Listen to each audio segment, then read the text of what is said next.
Energy, calling with an update about the power problem at. We're currently completing restoration work in your area. We have determined this problem was caused by an equipment issue. If your power problem has not been resolved, please let us know by reporting it through the DTE Energy mobile app or online at dteenergy.com. Thank you. 4/25/2015, 7:25 p.m. No, 8 p.m. 4/25/2015. Problem has been resolved prior to this phone call. I don't know exact time. My baptismal name is Clyde.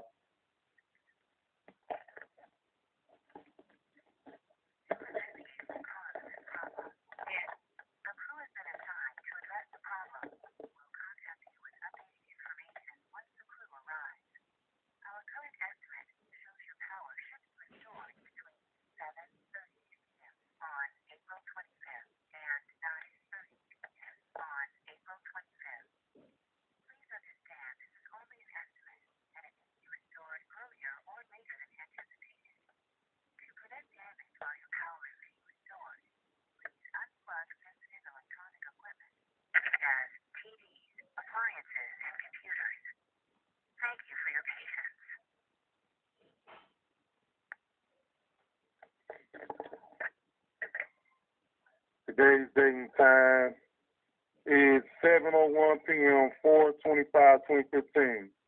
I'm out. If your power is on, you can disregard this message. We estimate power should be restored between 7:30 p.m. on April 25th and 9:30 p.m. on April 25th. We'll contact you when more information becomes available. You can also check the status with our DTE Energy app or online at dteenergy.com. To prevent damage when power is being restored, please unplug sensitive electronic equipment such as TVs, appliances, and computers. We're sorry for any inconvenience this outage may cause. Thank you for your patience.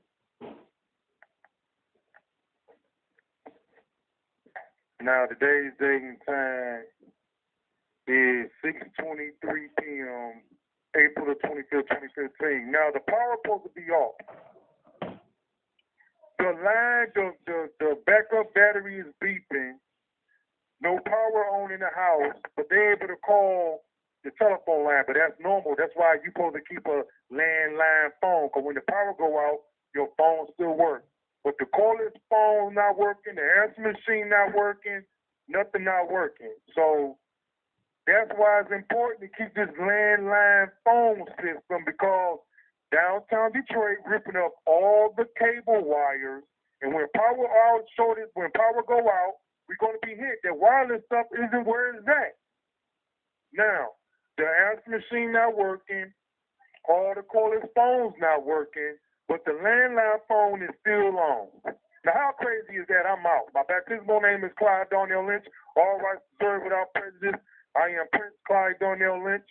Equality praised by contract and per my mandatory by law. Now, you hear all my family in the background making noise and talking.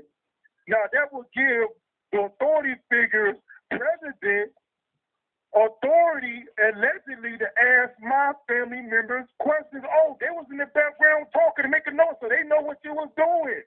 That's how fraudulent the authority figures are. But I can't get an investigation by the fraudulent police report, but they want to come and ask my family questions. They don't have nothing to do with the police issue that I had with the police officers. So you see what I'm saying? Every time I tell my family, be quiet, don't say nothing, they got to run out their mouth. And when the police come ask them questions and they don't have no merit to ask them questions, they're going to say, oh, they just give us some character feedback on you. My character feedback is the law enforcement in the court system railroading me is fraudulent. A police officer from Detroit Public Police Department, 6th Precinct, created a fraudulent document, a petition to send me to the DMC, Detroit Medical Center, Detroit Receiving Hospital, on a fraudulent police report that went through the court system. So now the courts are liable, but they're going to say, officer. We backed up the words, audible words of a police officer that has so many years of experience and certificate in law enforcement. So we just believe everything he said. We didn't believe the citizen, the taxpayer that pay everybody. So that's what I'm talking about. Like the incident on March 3/7/2015, the police called here asking questions, asking my mama questions. My mama wasn't there. She don't got nothing to do. Oh, your previous issues of your mental lien and all this and that was fraudulent. If the police officer that created it and the police officer that was on the scene, why the police officer take my house keys over next door to Miss Western, DPS ex-lunch lady? Why the police officer, and my complaint prior of that was about them and or et cetera, why would you, female officer, take my house keys, give it to them, and I told them to put it in my pocket?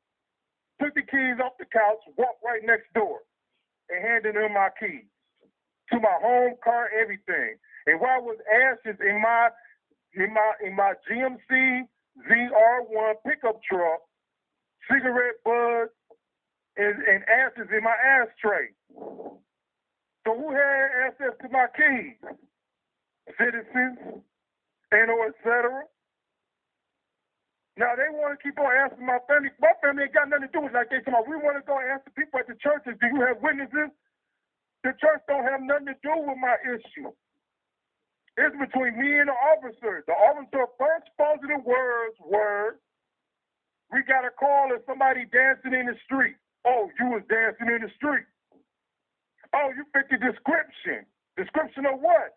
I heard that all my life. So do you really understand what I'm saying?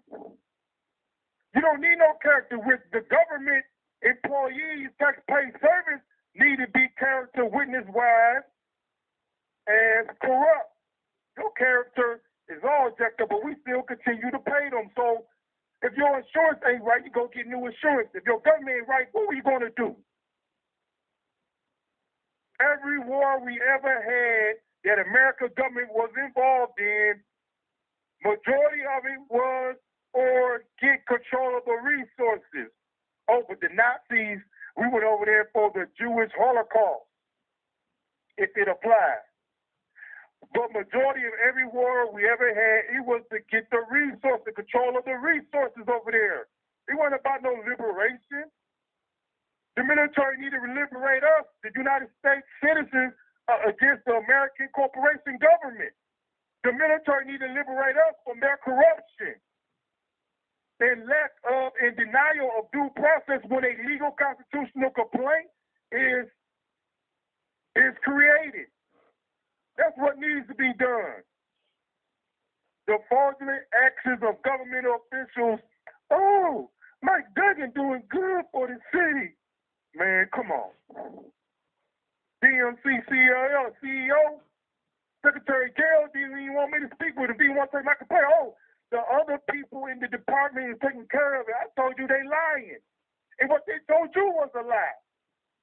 So that right there is a cover-up. Oh, I'm going to believe what my employees say, my staff members say. They say they taking care of it. They had a meeting. They didn't have no meeting.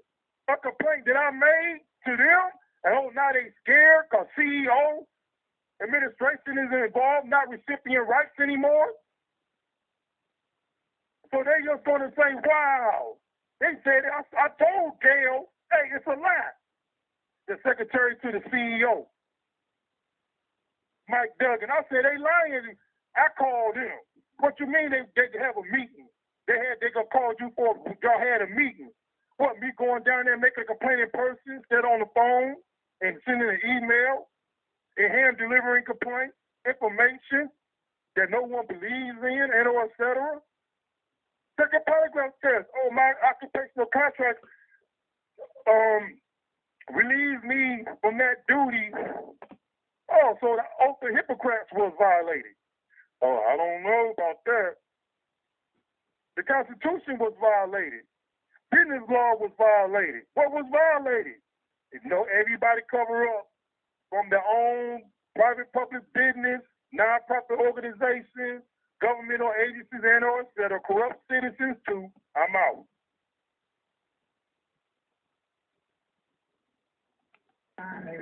716 WJR. Proposal 1 will help us pay for road repairs and will help us avoid deep cuts in education funding, state police, and our colleges and universities. Proposal 1 isn't perfect, but it is a way to get safer roads and a stronger economy without slashing our schools and public safety. Former U.S. bottom line, former U.S. Senator Carl Levin on part of a campaign that's airing on TV as well on behalf of Proposal 1, which will raise our sales tax by 1%. The founder of the Coalition Against Higher Taxes and Special Interest Deals, Paul Mitchell, is on our phone line right now, and you're suggesting, I'm thinking that there is a plan B that would go in a different direction than the Proposal 1 that we're voting on May 5th?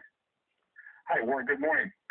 I think we need to start by noting that the Proposal 1 increases our sales tax by almost 17%. It's one of... I thought it was going from 6 to 7%. It goes to 67%, but if you figure that out, it's a 16.7% increase in our taxes on sales tax. It also increases the taxes on our fuel. The wholesale fuel tax that they put in place, the Mackinac Center and various other groups, have identified increased the cost of fuel by 10 to 12 cents a gallon at this point in time.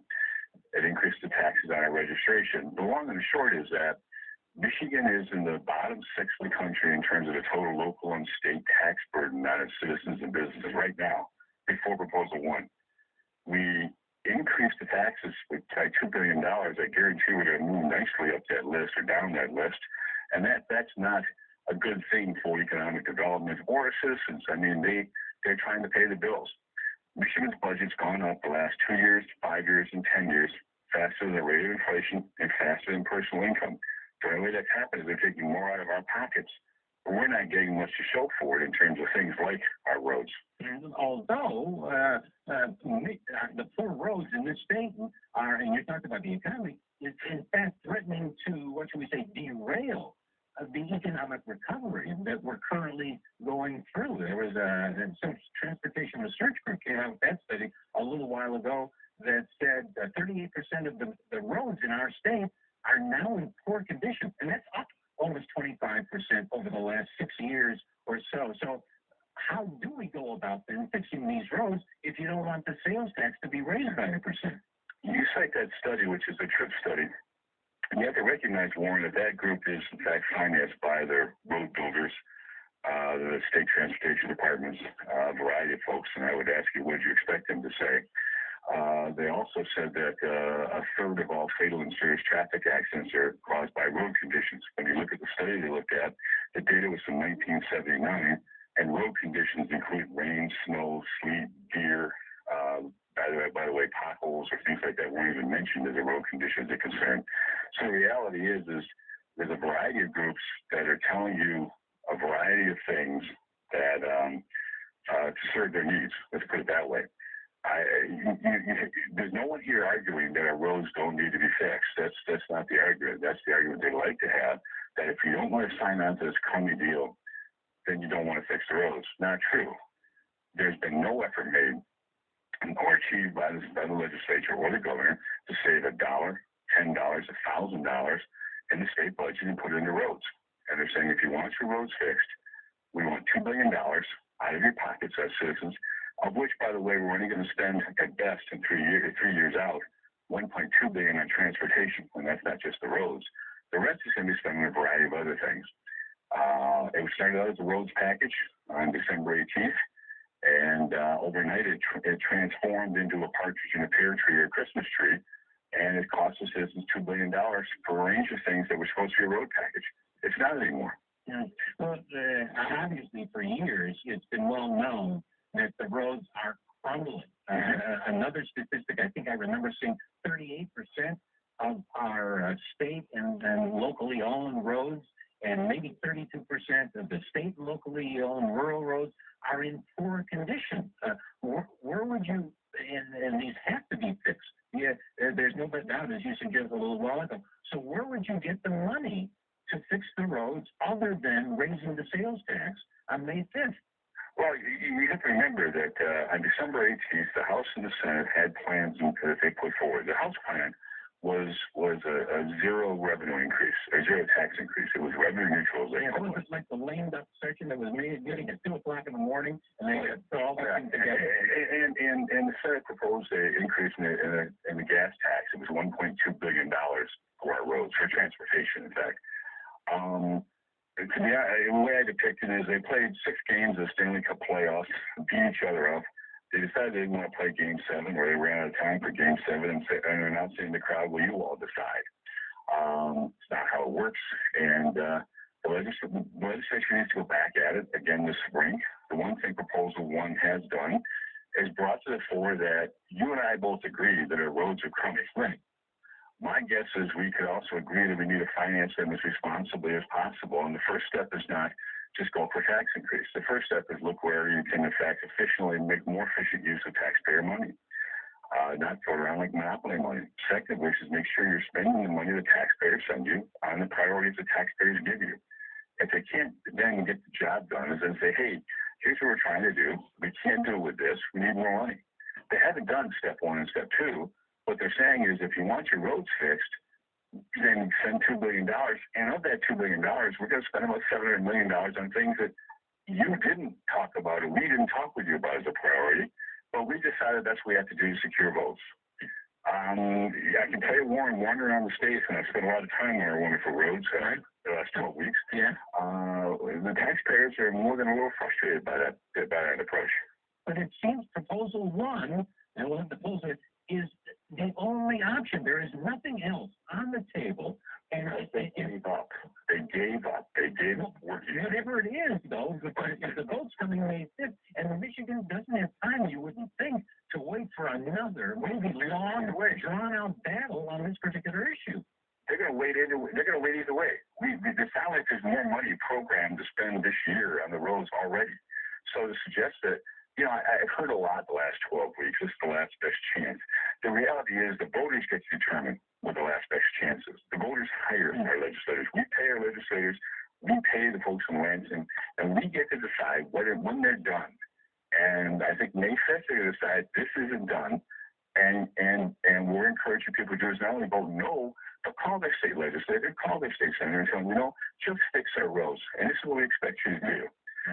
But the idea that we give up, that's not what their job is. Founder Coalition Against Higher Taxes and Special Interest Deals as we approach that May 5th vote on Proposal 1. Paul Mitchell, thanks for checking in with us this morning. Good, thanks, Warren. Thanks for having me. Sure. As we head to Christmas flag, talking about the roads, some of them being fixed as we speak, like Telegram, between Maple and, Orchard Lake Road, Kristen? That's right. It's the southbound lane right near Maple, though. That is down to 1. Now today's date and time is 7:59 a.m. 4/26/2015. Now you should have heard what they were talking about earlier on the show about Quicken Loans. These guys, this guy that was the host on the radio show for this segment, this hours or whatever, was talking to a guy about the Quicken Loans, and these two guys were praising Quicken Loans, saying, "Oh, it's the government should have did whatever." I wish I could get that so we all can listen to it, or whoever listens to it on my page. But it's like this. It's like the dope man knows selling dope is illegal, but they do it anyway because they're going to get away with it. If they get caught, they get caught. But this is a bad example. So if we have business laws and constitutional laws, so they saying, so if the government didn't do their job correctly, I'm just going to do what do you call it? Priority. Let me hit pause. Predatorial lending. And if I don't get caught, I don't get caught. But I'm going to get paid. I'm going to make money. But I'm going to kick people, have people can't afford the percentage rate and or settle on the loan. It's like, well, I'm the dope man. I'm going to create drug abusers and have them robbing and stealing, selling their body. So these two guys earlier were saying, praising Quick and Lonely, it's on the rise to come back to Detroit. So how many people dysfunctionally programmed, and some people really think it's a good thing. Now they doing the sidewalks on my block, on my street. Them sidewalks been messed up since I've been a kid. And when the homeowners complained to the city back in the days when I was a child growing up, you know what the city government said? You fix it yourself. But now they coming through the neighborhoods fixing all the sidewalks where I see it on my block. I've seen it in other neighborhoods. So the streets been messed up for years. We ride on our bikes over humps and stuff. And as I grew up on my block, the tree roots knocked the cement up, et cetera. And the parents was complaining about it. They was, and the city government said, fix it yourself. So I wonder why all of a sudden they doing all this fixing and repairing to make somebody look good, and the proposal for to fix the road, every time they want to do something for the state, city, county, they always raise taxes. We pay taxes already for this stuff, to get things done, to get roads done, to have houses tore down, to have the city government to give tickets for people not keeping up their yards and having property abandoned. But it's not being done. So now they want to raise taxes and have millages to get schools the money they need. And how many times I voted on a millage to give the schools money, and we still haven't prospered? How many times I vote yes on a millage to get the roads fixed? Voting yes on more gas tax and all that. And we still haven't seen no results. We still don't get equality and fairness, but our tax dollars are being used against us and to help the 1%ers to line their pockets to have benefits and perks and privileges and have their heirs financially stable for centuries and years to come. Now, this is going to bring back the economy and all this. Oh, yeah, that's fine and dandy. But like Mr. Maroon wanted to build the bridge with the court City Hall to fight for build a bridge. Do we really know what they was really talking about? If I want to build a bridge, I must have all the money to complete that task and duty so I can have income to be the owner of the bridge and make my profits and employ people. The name of the game is profit. So if you don't have the money to build a bridge and you won't get tax dollars, the government can just build a bridge and say, forget the business owners, entrepreneurs. Ain't nothing wrong with entrepreneurs, business owners. But United States citizens didn't give him the money to build a bridge, but now the taxpayers in Canada are giving him the money. And all we're going to do is pay for the plaza, et cetera, blase, blase. But all the government have to do is make sure the bridge is built safely and in a quality way. So you getting tax dollars more than the percentage of money that person had to want to build a bridge. I don't know what's going on. So you have funds to build a bridge. Oh, the Red Wing Stadium, 55% of it is being financed by over 55, if it applies, if I'm saying it correct, is being financed with tax dollars. So it's going to bring economy jobs. All it's going to bring is servitude. Okay, it's doing a good thing, going to build up the neighborhood, going to create jobs for people who ain't got no jobs. But what's the pay rate for that? Oh, if you want a higher paying job, you got to go to school, get an education. If the Detroit schools are failing and people taking the worth and value of the citizens and creating profits for themselves, to say, oh, you took the gangs test, and then the citizens know what I'm talking about. Why don't they get that information to DPS so they can get the money and funding? So, well, this guy didn't know his math, English. He took the gang test, he studied, he took the test, he took it again, they passed. Well, that information need to be given to DPS so they can have evidence and proof to fight for more money that we're supposed to have by paying taxes. Every time, that's why I vote no since the last millage The American government corporation can give overseas countries money to bring equality and fairness to their country, liberate their citizens, but in the United States, our tax dollars being used to help somebody else, and we can't help ourselves.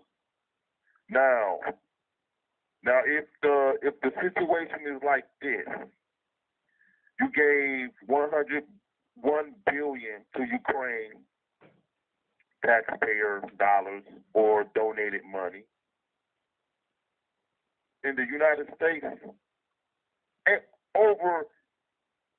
not over 80% of the citizens are living in poverty. I didn't know that. So the proposal one to relieve business owners of double taxes, that need to be implemented. Oh, they had more money to create jobs and all this and that. Remember what I said earlier. And I'm not putting it in the